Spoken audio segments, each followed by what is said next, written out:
Herkese merhaba arkadaşlar. Kanalıma hoş geldiniz. Taşacak bu denizden yepyeni haber ve bilgiler, yepyeni görüntüler yayınlamaya devam ediyoruz. Artık dizimizin 16. bölümü yayınlanacak. Tüm gözler yeni bölümde neler olacağında. Oyuncularımız da setten yeni kareler, yepyeni paylaşımlar yayınlamaya devam ediyor.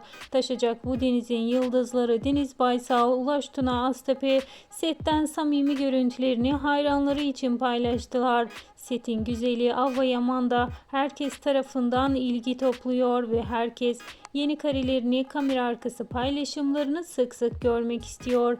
Gün içerisinde diziyle ilgili yepyeni paylaşımları yayınlamaya devam edeceğim. Bunun için kanalımı takipte kalmayı, bildirim zilini açık tutmayı unutmayın.